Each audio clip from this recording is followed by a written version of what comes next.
Hi friends, this is Kavitha. Welcome to our channel. ఈరోజు సైకాలజీలో సిద్ధాంతాలకు సంబంధించి ఇంపార్టెంట్ బిట్స్తో వీడియో చేయడం జరిగింది ఫ్రెండ్స్. లేట్ చేయకుండా వీడియోలోకి వెళ్ళిపోదాం. క్వశ్చన్: ఎప్పుడూ విమానం చూడని పిల్లవాడు మొదటిసారి ఆకాశంలో విమానం చూసినప్పుడు దానిని తెల్లని పక్షిగా గుర్తించడంలోని సంజ్ఞానాత్మక ప్రక్రియ ఏది? ఆప్షన్స్: 1 వ్యవస్థీకరణం, 2 సాంశీకరణం, 3 అనుగుణ్యం, 4 సమతుల్యత.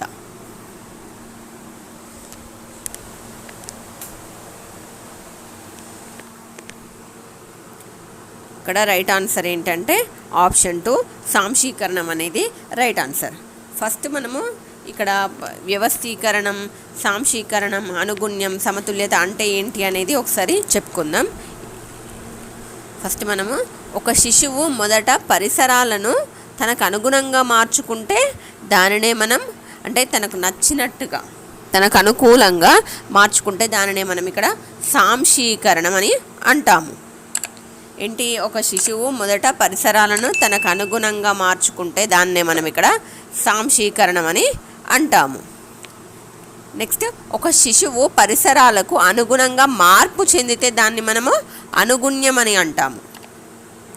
అనుగుణ్యం అంటే ఏంటో, ఒక శిశువు పరిసరాలకు అనుగుణంగా తానే మార్పు చెందితే దాన్ని మనం ఇక్కడ అనుగుణ్యం అని అంటాము. సాంశీకరణం అనుగుణ్యంగా మారితే దానిని సమతుల్యత అని అంటారు. ఇక్కడ సాంశీకరణం అనుగుణ్యంగా మారకపోతే దానిని అసమతుల్యత అంటారు. ఇక్కడ సాంశీకరణం మరియు అనుగుణ్యంల మధ్య ఘర్షణ లేదా సంఘర్షణ లేకపోతే దానినే మనం ఇక్కడ సమతాస్థితి అని అంటాము. ఇప్పుడు శిశువు కొత్త స్కీమాటాలను రూపొందించుకున్న తర్వాత ఇతర స్కీమాటాలతో జత చేసి దృఢమైన పరస్పర సంబంధం గల సంజ్ఞానాత్మక వ్యవస్థలను సృష్టించుకుంటే దానినే మనం వ్యవస్థీకరణం అని అంటాము. వ్యవస్థీకరణం అంటే ఏంటంటే శిశువు కొత్త స్కీమాటాలను రూపొందించుకున్న తర్వాత ఇతర స్కీమాటాలతో జత చేసి దృఢమైన పరస్పర సంబంధం గల సంజ్ఞానాత్మక వ్యవస్థలను సృష్టించుకుంటే దానినే వ్యవస్థీకరణం అని అంటాము. ఫర్ ఎగ్జాంపుల్స్ చూద్దాము ఒక్కోదానికి.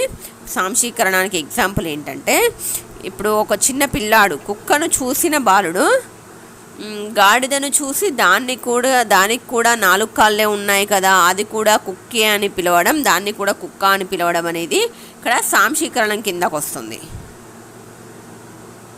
నెక్స్ట్, అనుగుణ్యంకి ఎగ్జాంపుల్ చూద్దాము. కుక్కను చూసి గాడిదను చూసిన బాలుడు 2 వేరు అని గ్రహిస్తే, అంటే వాటి రూపం కానీ ఆకారం కానీ అరుపుల్లో ఉన్న తేడాలను కానీ ఇప్పుడు ఏ రకమైన తేడాలను గమనించి తను పరిసరాలకు అనుగుణంగా మారితే దీన్ని మనము అనుగుణ్యం అంటాము. ఇది అనుగుణ్యంకి ఎగ్జాంపుల్. నెక్స్ట్, పుట్టినప్పుడు ఒకే జ్ఞానేంద్రియాన్ని ఉపయోగించిన బాలుడు వయస్సు పెరిగే కొద్దీ అన్ని జ్ఞానేంద్రియాలను ఉపయోగించడాన్ని ఇక్కడ మనము వ్యవస్థీకరణం అని అంటాము. ఇక్కడ క్వశ్చన్ ఏంటి మనకి? ఎప్పుడు విమానం చూడని పిల్లవాడు మొదటిసారి ఆకాశంలో విమానాన్ని చూసినప్పుడు దానిని ఒక తెల్లని పక్షిగా గుర్తించడంలోని సంజ్ఞానాత్మక ప్రక్రియ ఏది అంటే, ఇప్పుడు ఈ 4 ఆప్షన్స్ గురించి ఎక్స్ప్లెయిన్ చేశాం కదా, మీకు ఆన్సర్ కూడా అర్థమయ్యే ఉంటుంది. ఆన్సర్ వచ్చేసి సాంశీకరణం. సో ఆప్షన్ 2 అనేది ఇక్కడ రైట్ ఆన్సర్ అవుతుంది. నెక్స్ట్ క్వశ్చన్: పిల్లలు తామున్న ప్రపంచాన్ని అన్వేషించి ఆయా అనుభవాల ద్వారా జ్ఞానాన్ని నిర్మించుకుంటారు అని పేర్కొన్న మనోవిజ్ఞాన శాస్త్రవేత్త ఎవరు? Options: 1 పియాజే, 2 Chomsky, 3 curl Rogers, 4 Freud.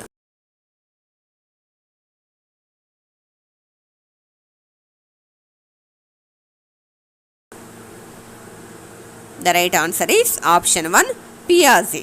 ఇక్కడ ఏంటి? పిల్లలు తామున్న ప్రపంచాన్ని అన్వేషించి ఆయా అనుభవాల ద్వారా జ్ఞానాన్ని వాళ్ళుగా నిర్మించుకుంటారు అని పేర్కొన్న మనోవిజ్ఞాన శాస్త్రవేత్త ఎవరు అని అంటే పియాజే. ఆప్షన్ 1 అనేది ఇక్కడ రైట్ ఆన్సర్ అవుతుంది.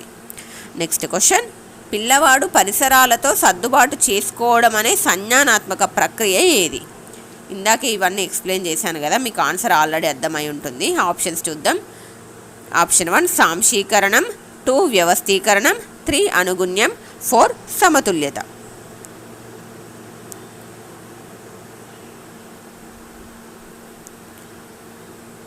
The right answer is option 3 అనుగుణ్యం అవుతుంది. పిల్లవాడు పరిసరాలతో సర్దుబాటు చేసుకోవడం అనే సంజ్ఞానాత్మక ప్రక్రియ అంటే అనుగుణ్యం. ఆప్షన్ 3 అనేది రైట్ ఆన్సర్ అవుతుంది. నెక్స్ట్ క్వశ్చన్, పియాజే మరియు బ్రూనర్లు బోధనా ప్రక్రియలో విభేదించిన ప్రధాన అంశం ఏది? ఆప్షన్స్ 1 బోధనా పరిపక్వతల మధ్య సంబంధం, 2 బోధన మరియు ప్రేరణల మధ్య సంబంధం, 3 బోధనా విషయాల మధ్య సంబంధం, 4 బోధనా మూల్యాంకాల మధ్య సంబంధం.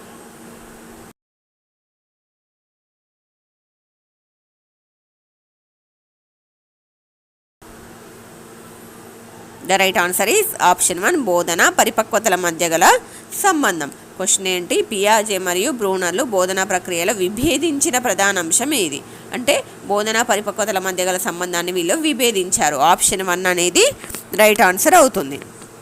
నెక్స్ట్ క్వశ్చన్, పాలపీకతో పాలు తాగే అలవాటున్న పిల్లవానికి గ్లాసుతో పాలు ఇచ్చినప్పుడు మొదట పాత పద్ధతిలో చప్పరించడానికి ప్రయత్నించి తర్వాత కొత్తగా గ్లాస్తో తాగడం నేర్చుకోవడం అనే సంజ్ఞానాత్మక ప్రక్రియ ఏది? ఆప్షన్స్ 1 సాంశీకరణం, 2 వ్యవస్థీకరణం, 3 సమతుల్యత, 4 అనుగుణ్యం. మీకు ఆన్సర్ అర్థమయ్యే ఉంటుందని అనుకుంటున్నాను ఫ్రెండ్స్.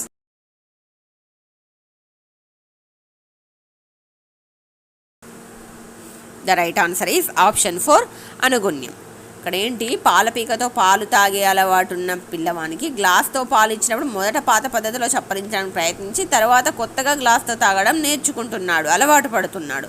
దీన్ని ఏమంటారంటే ఇక్కడ అనుగుణ్యం అని అంటాము. ఆప్షన్ 4 అనేది రైట్ ఆన్సర్ అవుతుంది. నెక్స్ట్ క్వశ్చన్, తన తల్లిని మమ్మీ అని పిలిచే పిల్లవాడు మహిళలందరినీ మమ్మీ అని పిలవసాగాడు. దీనికి గల కారణం ఏమిటి? ఆప్షన్స్ 1 అనుగుణ్యం, 2 వ్యవస్థీకరణ, 3 సాంశీకరణం, 4 సర్వాత్మవాదం.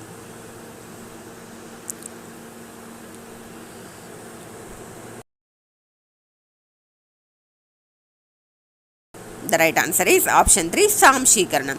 తన తల్లిని మమ్మీ అని పిలిచే పిల్లవాడు మహిళలందరినీ మమ్మీ అని పిలవసాగాడు. దీనికి గల కారణం ఏంటి అంటే తన తల్లిలాగే మహిళలందరూ ఉండడం వల్ల మహిళలందరినీ కూడా తల్లిలాగే పిలవసాగాడు. సో ఆప్షన్ ఇప్పుడు రైట్ ఆన్సర్ ఏమవుతుంది? సాంశీకరణం అనేది ఆప్షన్ 3 రైట్ ఆన్సర్ అవుతుంది. నెక్స్ట్ సంజ్ఞానాత్మక దశల గురించి నేర్చుకుందాం. క్వశ్చన్, తల్లి కనిపించకపోతే పిల్లవాడు తన తల్లిని వెతకడం ప్రారంభమయ్యే పియాజే సంజ్ఞానాత్మక దశ ఏది? ఆప్షన్స్ 1 పూర్వ ప్రచాలక దశ, 2 ఇంద్రియ చాలక దశ, 3 మూర్త ప్రచాలక దశ, 4 అమూర్త ప్రచాలక దశ.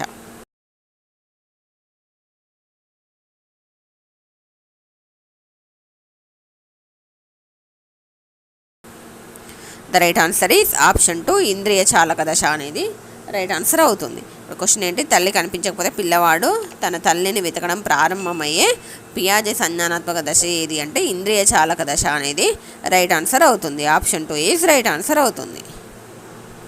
నెక్స్ట్ క్వశ్చన్, ఒక అమ్మాయి తను ఆడుకునే బొమ్మకు స్నానం చేయించడం, అన్నం పెట్టడం చేస్తుంది. పియాజే ప్రకారం ఈ అమ్మాయి సంజ్ఞానాత్మక దశ ఏది? ఆప్షన్స్ 1 ఇంద్రియ చాలక దశ, 2 అమూర్త ప్రచాలక దశ, 3 మూర్త ప్రచాలక దశ, 4 పూర్వ ప్రచాలక దశ.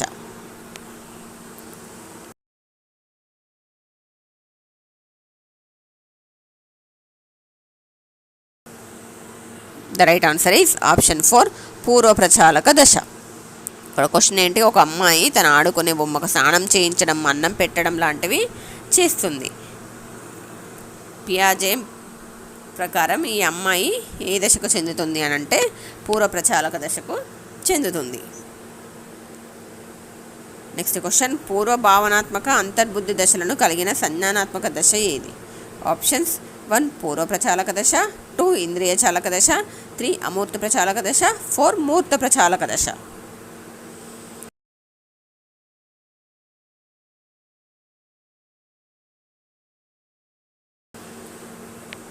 The right answer is option 1 పూర్వ ప్రచాలక దశ. పూర్వ భావనాత్మక అంతర్బుద్ధి దశలను కలిగిన సంజ్ఞానాత్మక దశ అంటే పూర్వ ప్రచాలక దశ అనేది రైట్ ఆన్సర్ అవుతుంది. Option 1 is right answer.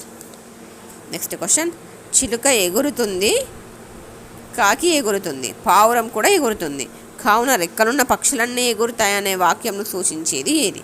Options 1 తార్కిక ఆలోచన, 2 నిగమనాత్మక వివేచన, 3 ఆగమనాత్మక ఆలోచన, 4 నిగమనాత్మక ఆలోచన.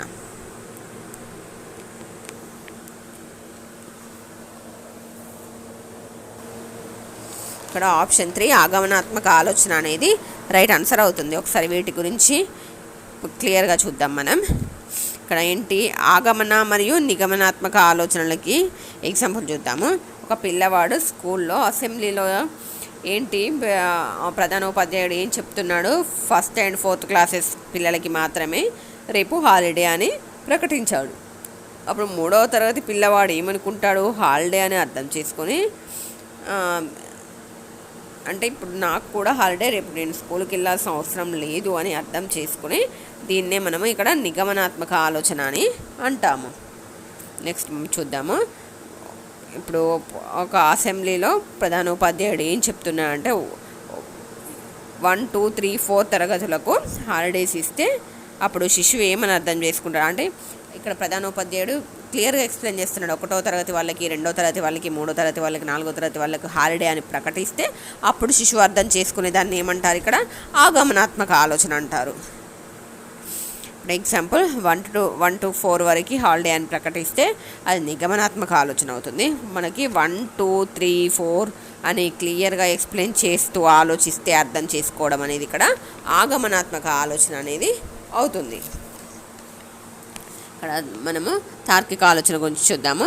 కంటికి కనిపించకుండా అంటే అమూర్త విషయాలను తార్కికంగా ఆలోచింపజేస్తే దానినే మనం ఇక్కడ తార్కిక ఆలోచన అని అంటాము.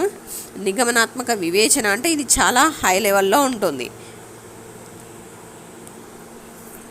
దీన్ని ఎక్కువ స్థాయిలో వివేచించగలుగుతాడు. దీన్నే నిగమనాత్మక వివేచన అని అంటాము. ఇక్కడ క్వశ్చన్ ఏంటి, చిలుక ఎగురుతుంది, కాకి ఎగురుతుంది, పావురం ఎగురుతుంది, కావున రెక్కలున్న పక్షులన్నీ కూడా ఎగురుతాయనే వాక్యంను సూచించేది ఏమవుతుంది అని అంటే ఆగమనాత్మక ఆలోచన. ఆప్షన్ 3 అనేది రైట్ ఆన్సర్ అవుతుంది.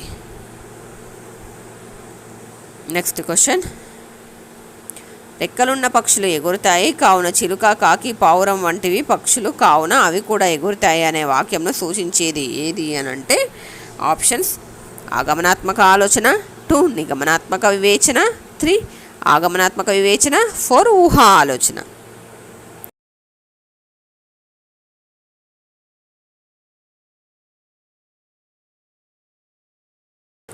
రైట్ ఆన్సర్ వచ్చేసి ఇక్కడ నిగమనాత్మక వివేచన అవుతుంది. అంటే ఇక్కడ నిగమనాత్మక ఆలోచన ఇవ్వలే కదా, సో నిగమనాత్మక వివేచన కూడా మనం అలాంటప్పుడు ప్రిఫర్ చేయొచ్చు. సో ఆప్షన్ 2 అనేది రైట్ ఆన్సర్ అవుతుంది. నెక్స్ట్ క్వశ్చన్, పియాజే సంజ్ఞానాత్మక వికాసంలోని జ్ఞానేంద్రియ చలన దశ ఈ క్రింది వానిలో దేనికి సంబంధించినది? ఆప్షన్స్ 1 సామాజిక విషయాలపై ఆసక్తి, 2 పరికల్పనను ప్రతిపాదించి విశ్లేషించే సామర్థ్యం, 3 తార్కిక పద్ధతిలో సమస్యను పరిష్కరించే సామర్థ్యంను కలిగి ఉండడం, 4 అనుకరణ, స్మృతి మరియు మానసిక నిరూపణం.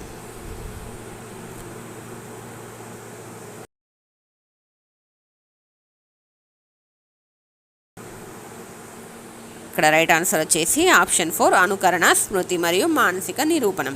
క్వశ్చన్ ఏంటి, పియాజే సంజ్ఞానాత్మక వికాసంలోని జ్ఞానేంద్రియ చలన దశ ఈ క్రింది వానిలో దేనికి సంబంధించింది అంటే అనుకరణ, స్మృతి మరియు మానసిక నిరూపణంకు సంబంధించింది. ఆప్షన్ 4 అనేది ఇక్కడ రైట్ ఆన్సర్ అవుతుంది. నెక్స్ట్ క్వశ్చన్, భారతదేశానికి రాజధాని న్యూఢిల్లీ అని చెప్పిన తర్వాత న్యూఢిల్లీ ఏ దేశానికి రాజధాని అని అడిగితే సమాధానం చెప్పలేని విద్యార్థి పియాజే సిద్ధాంతంలో ఏ దశకు చెందుతాడు, దానిని ఏమంటారు? ఆప్షన్స్ చూద్దాం. 1 ఇంద్రియ చాలక దశ మరియు వస్తు స్థిరత్వ భావన, 2 పూర్వ ప్రచాలక దశ ఎనిమిజం, 3 పూర్వ ప్రచాలక దశ ఏకమితి, 4 మూర్త ప్రచాలక దశ ఆగమనాత్మక ఆలోచన.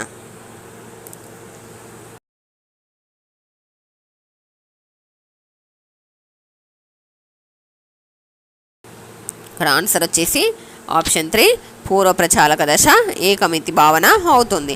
క్వశ్చన్ ఏంటి, భారతదేశానికి రాజధాని న్యూఢిల్లీ అని చెప్పిన తర్వాత న్యూఢిల్లీ ఏ దేశానికి రాజధాని అని అడిగితే చెప్పలేని విద్యార్థి, అలా కూడా ఆన్సర్ చెప్పలేని విద్యార్థి పియాజే సంజ్ఞానాత్మక సిద్ధాంతంలో ఏ దశకు చెందుతాడంటే పూర్వ ప్రచాలక దశ ఏకమితి భావనకు చెందుతాడు. ఆప్షన్ 3 అనేది ఇక్కడ రైట్ ఆన్సర్ అవుతుంది. నెక్స్ట్ క్వశ్చన్, ఈ క్రింది వానిలో సంజ్ఞానాత్మక వికాసానికి సంబంధించనిది. ఆప్షన్స్ 1 ఉపాధ్యాయుని ప్రవర్తన నమూనాలు విద్యార్థి అనుసరించడం, 2 తన గురించి పరిసరాల గురించి శిశువు అవగాహన చేసుకోవడం. 3 దశపై ఆధారపడుతుంది కానీ వయసుపై ఆధారపడదు. 4 వయసుపై ఆధారపడుతుంది కానీ దశపై ఆధారపడదు.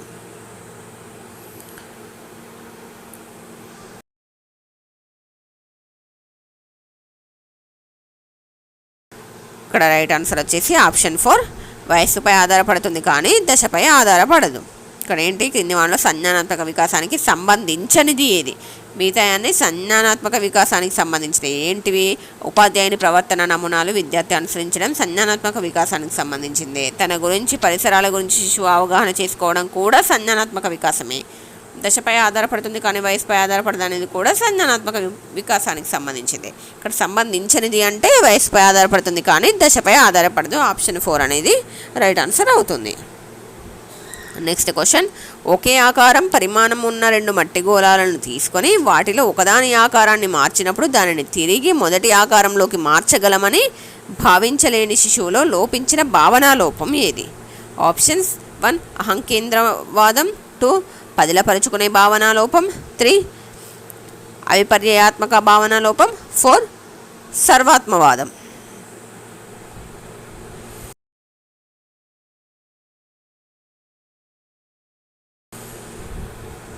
The right answer is option 3 అవిపర్యాత్మక భావన లోపం. ఇక్కడ క్వశ్చన్ ఏంటి, ఒకే ఆకారం మరియు పరిమాణం ఉన్న 2 మట్టి గోళాలను తీసుకొని వాటిలో ఒకదాని ఆకారాన్ని మార్చినప్పుడు దానిని తిరిగి మొదటి ఆకారంలోకి మార్చగలమని భావించలేని శిశువులో లోపించిన భావన లోపం అంటే అవిపర్యాత్మక భావన లోపం అన్నమాట. ఆప్షన్ 3 అనేది ఇక్కడ రైట్ ఆన్సర్ అవుతుంది. నెక్స్ట్ క్వశ్చన్, ఈ క్రింది వాటిలో సరికాని వాక్యం ఏది? ఆప్షన్స్ 1 ప్రతి తార్కిక ప్రచాలకాన్ని తిరిగి చేయవచ్చు అనే భావన లేకపోవడం అవిపర్యాత్మక భావన లోపం. ఆప్షన్ 2 ఒక వస్తువు ఆకారాన్ని మార్చినా స్థితిని మార్చినా దాని గుణం కూడా మారుతుంది, ఇది కన్సర్వేషన్. ఆప్షన్ 3 ఒక ఆట వస్తువును వేరొక ఆట వస్తువులాగా భావించడమే ఇక్కడ ప్రతిభాసాత్మక ఆలోచన. ఆప్షన్ 4 ప్రాణం లేని వాటికి ప్రాణాన్ని ఆపాదించడం సర్వాత్మవాదం.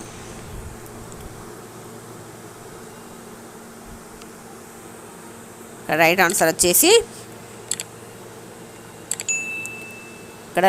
వచ్చేసి ఒక వస్తువు ఆకారాన్ని మార్చినా స్థితిని మార్చినా దాని గుణం కూడా మారుతుంది, ఇది కన్సర్వేషన్ అనేది సరికాని వాక్యం. కింది వాటిలో సరికాని వాక్యం అన్నారు కదా, ఈ రెండోది సరికాని వాక్యం. మిగతా చూద్దాము. ఇక్కడ ఈ ఒక క్వశ్చన్ ద్వారా మీకు ఈ 4 సెంటెన్సెస్ మీనింగ్స్ అనేది క్లియర్గా అర్థమవుతుంది. ఏంటి, ప్రతి తార్కిక ప్రచాలకాన్ని తిరిగి చేయవచ్చు అనే భావన లేకపోవడం అనేది ఏమవుతుంది? అవిపర్యాత్మక భావన లోపం అవుతుంది. ఒక వస్తువు ఆకారాన్ని మార్చిన స్థితిని మార్చిన దాని గుణం కూడా మారుతుంది అంటే కన్సర్వేషన్ అనేది ఇక్కడ సరికాని వాక్యం అవుతుంది. నెక్స్ట్ ఆప్షన్ చూద్దాం. ఒక ఆట వస్తువును వేరొక ఆట వస్తువులాగా భావించడమే ప్రతిభాసాత్మక ఆలోచన అవుతుంది అనేది సరైన వాక్యం. సో ఒక ఆట వస్తువును వేరొక ఆట వస్తువులాగా భావించడం ఏమవుతుంది? ప్రతిభాసాత్మక ఆలోచన అవుతుంది. ప్రాణం లేని వాటికి ప్రాణాన్ని ఆపాదించడం అనేది సర్వాత్మవాదం అవుతుంది. నెక్స్ట్ క్వశ్చన్, పిల్లల వికాసాన్ని వేగవంతం చేయాలని ప్రయత్నం చేయడం మూర్ఖత్వం అన్నది ఎవరు? Options 1 పియాజే, 2 Kohlberg, 3 వైగాట్స్కీ, 4 Bruner.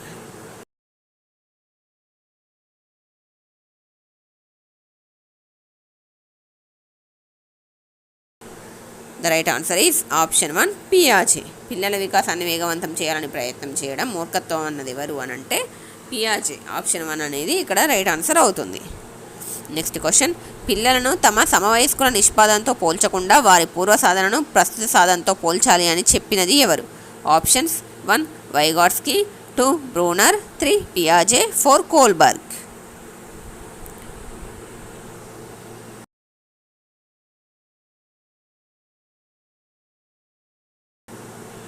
The right answer is option 3 పియాజే. పిల్లలను తమ సమవయస్కుల నిష్పాదనతో పోల్చకుండా వారి పూర్వ సాధనను మరియు ప్రస్తుత సాధనతోనే పోల్చాలి అని చెప్పినది ఎవరు అని అంటే ఇక్కడ పియాజే. ఆప్షన్ 3 అనేది రైట్ ఆన్సర్ అవుతుంది. నెక్స్ట్ క్వశ్చన్, ఈ క్రింది వన్లో సరికాని వాక్యం ఏది? ఆప్షన్స్ పరిసరాలతో ప్రత్యక్ష పరస్పర చర్య అనేది అనుకూలత. ఆప్షన్ 2 పాత అనుభవాలను కొత్త అనుభవాలతో సరిపోల్చుకునే ప్రక్రియ అనేది సాంశీకరణం. ఆప్షన్ 3 కొత్త స్కీమాటాలను సృష్టించుకునే ప్రక్రియ అనేది అనుగుణ్యం. ఆప్షన్ 4 పాత స్కీమాటాలను దృఢపరుచుకునే ప్రక్రియ అనేది వ్యవస్థీకరణం.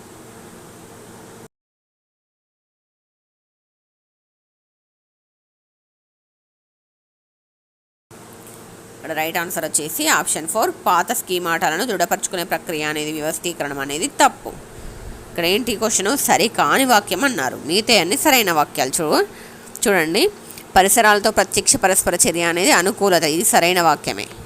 నెక్స్ట్, పాత అనుభవాలను కొత్త అనుభవాలతో సరిపోల్చుకునే ప్రక్రియ అనేది సాంశీకరణం, ఇది సరైందే. నెక్స్ట్, కొత్త స్కీమాటాలను సృష్టించుకునే ప్రక్రియ అనేది అనుగుణ్యం అవుతుంది, ఇది కూడా సరైన వాక్యమే. సరికాని మాత్రం పాత స్కీమాటాలను దృఢపరచుకునే ప్రక్రియ అంటే వ్యవస్థీకరణం అనేది సరికాని వాక్యం అవుతుంది. ఆప్షన్ 4 అనేది రైట్ ఆన్సర్ అవుతుంది. నెక్స్ట్ క్వశ్చన్, పాలు తాగకపోతే తల్లి తిడుతుందని భయంతో పాలు తాగే పిల్లవాడి నైతిక వికాస దశ ఏది?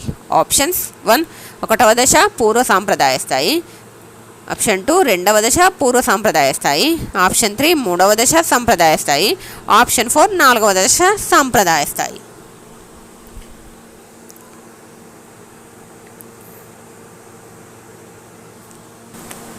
రైట్ ఆన్సర్ వచ్చేసి ఆప్షన్ 1 1వ దశ పూర్వ సాంప్రదాయ స్థాయి అనేది రైట్ ఆన్సర్ అవుతుంది. పాలు తాగకపోతే తల్లి తిడుతుందని భయంతో పాలు తాగే పిల్లవాడి నైతిక వికాస దశ ఏదంటే 1వ దశ పూర్వ సాంప్రదాయ స్థాయి అవుతుంది. నెక్స్ట్ క్వశ్చన్, కోల్బర్గ్ ప్రకారం పిల్లలలో నైతిక వికాసం ఈ విధంగా జరుగుతుంది. ఆప్షన్స్ 1 2 స్థాయిలు 7 దశల్లో, 2 6 స్థాయిలు 2 దశల్లో, 3 6 దశలు 2 స్థాయిల్లో, 4 3 స్థాయిలు 6 దశల్లో.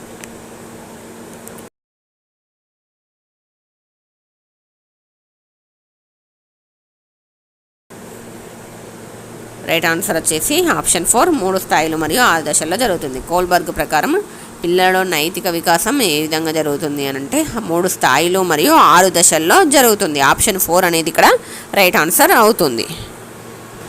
నెక్స్ట్ క్వశ్చన్, భౌతిక పర్యవసానాల ఆధారంగా చర్యల నైతికతను అంచనా వేసే దశ ఏది? ఆప్షన్స్ 1 అధికారం సాంఘిక క్రమ నిర్వహణ నీతి, 2 మంచి బాలుడి నీతి, 3 విధేయత శిక్ష ఓరియంటేషన్, 4 సహజ సంతోష అనుసరణ దశ సాధనోపయోగ దశ.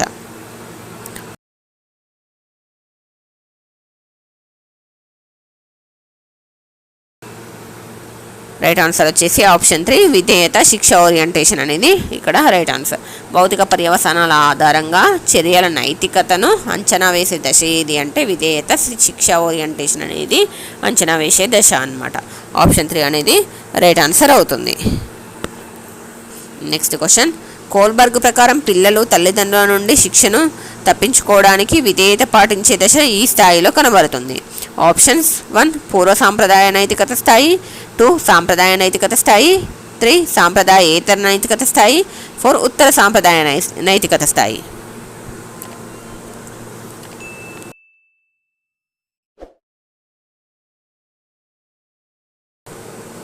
The right answer is option 1 పూర్వ సాంప్రదాయ నైతికత స్థాయి. కోల్బర్గ్ ప్రకారం పిల్లలు తల్లిదండ్రుల నుండి శిక్షను తప్పించుకోవడానికి విధేయత పాటించే దశ ఏది అని అంటే ఇక్కడ పూర్వ సాంప్రదాయ స్థాయి నైతిక స్థాయి అనేది ఇలా పాటించే దశ. ఆప్షన్ 1 అనేది రైట్ ఆన్సర్ అవుతుంది. నెక్స్ట్ క్వశ్చన్, పరీక్షలో కాపీ కొట్టాలనుకున్న విద్యార్థి కాపీ కొట్టడం అనైతికమని భావించి కాపీ కొట్టలేదు, ఈ సందర్భంలో పిల్లవాడి నైతిక దశ ఏది? ఆప్షన్స్ 1 2వ దశ పూర్వ సాంప్రదాయ స్థాయి,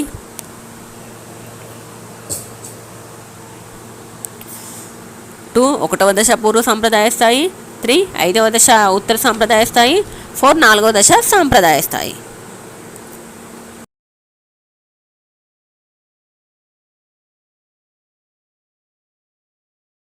the right answer is option 4 4వ దశ సాంప్రదాయ స్థాయి.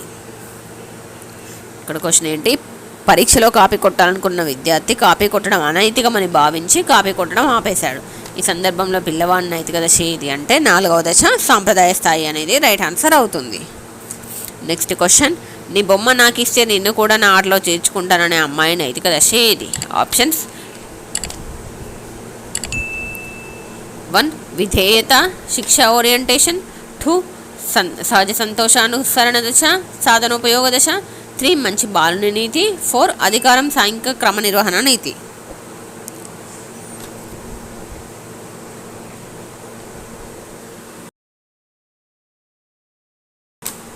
The right answer is option 2 సహజ సంతోషానుసరణ దశ సాధనోపయోగ దశ. నీ బొమ్మ నాకు ఇస్తే నిన్ను కూడా నా ఆటలో చేర్చుకుంటా అనే అమ్మాయి నైతిక దశ ఏదంటే సహజ సంతోషానుసరణ దశ మరియు సాధనోపయోగ దశ అవుతుంది. నెక్స్ట్ క్వశ్చన్, తాగి నడిపితే పోలీసులు జరిమానా విధిస్తుండటంతో తాగుడు అలవాటున్న కిరణ్ తాగినప్పుడు వాహనం నడపకూడదని నిర్ణయించుకున్నాడు. కోల్బర్గ్ ప్రకారం అతని నైతిక స్థాయి ఏది? ఆప్షన్స్ 1 పూర్వ సాంప్రదాయ స్థాయి, 2 సాంప్రదాయ స్థాయి, 3 ఉత్తర సాంప్రదాయ స్థాయి, 4 సాంప్రదాయేతర స్థాయి.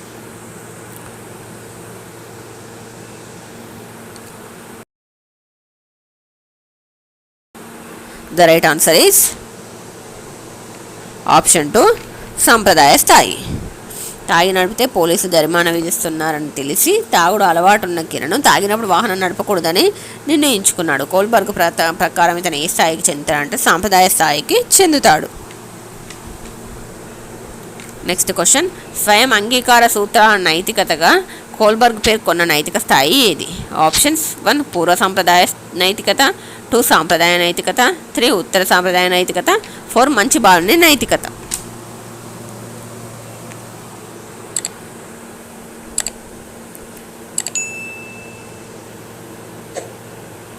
The right answer is option 3 ఉత్తర సాంప్రదాయ నైతికత. స్వయం అంగీకార సూత్రాల నైతికతగా కోల్బర్గ్ పేర్కొన్న నైతిక స్థాయి ఏది అంటే ఆప్షన్ 3 ఉత్తర సాంప్రదాయ నైతికత అనేది రైట్ ఆన్సర్ అవుతుంది. నెక్స్ట్ క్వశ్చన్, అధికారి శిక్షిస్తాడని కాకుండా తాను పనిచేస్తున్న సంస్థ అభివృద్ధి కోసం కృషి చేసే ఉద్యోగి నైతిక స్థాయి ఏమవుతుంది? ఆప్షన్స్ 1 6వ దశ ఉత్తర సాంప్రదాయ స్థాయి, 2 5వ దశ ఉత్తర సాంప్రదాయ స్థాయి, 3 4వ దశ సాంప్రదాయ స్థాయి, 4 3వ దశ సాంప్రదాయ స్థాయి.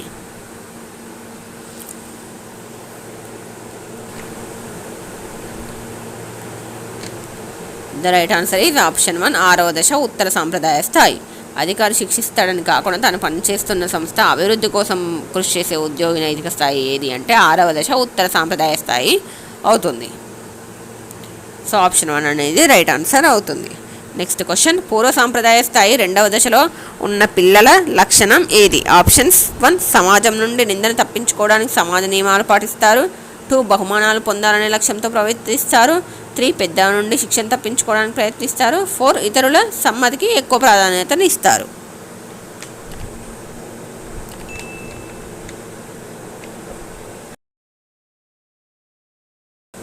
The right answer is option 2 బహుమానాలు పొందాలనే లక్ష్యంతో ప్రవర్తిస్తారు. పిల్లలు ఇలా ఉంటారు. పూర్వ సాంప్రదాయ స్థాయి 2వ దశలో ఉన్న పిల్లలు లక్షణం ఏది అని అంటే బహుమానాలు పొందాలనే లక్ష్యంతో ప్రవర్తిస్తారు. ఆప్షన్ 2 అనేది రైట్ ఆన్సర్ అవుతుంది.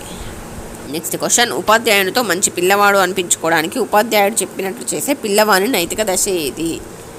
ఆప్షన్స్ 1 1వ దశ పూర్వ సాంప్రదాయ స్థాయి, 2 4వ దశ సాంప్రదాయ స్థాయి, 3 2వ దశ పూర్వ సాంప్రదాయ స్థాయి, 4 3వ దశ సాంప్రదాయ స్థాయి.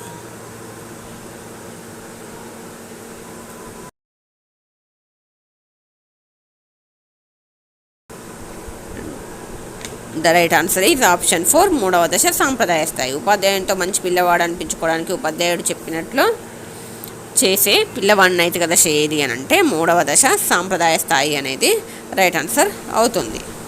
మిగతా క్వశ్చన్స్తో పార్ట్ 2 వీడియో చేయడం జరిగింది ఫ్రెండ్స్. మీకు ఈ వీడియో నచ్చినట్లయితే వీడియోని లైక్ చేయండి, మీ ఫ్రెండ్స్కి కూడా షేర్ చేయండి. మరిన్ని ఇలాంటి ఇంట్రెస్టింగ్ వీడియోస్ కోసం మన ఛానల్ని సబ్స్క్రైబ్ చేయండి. Thanks for watching.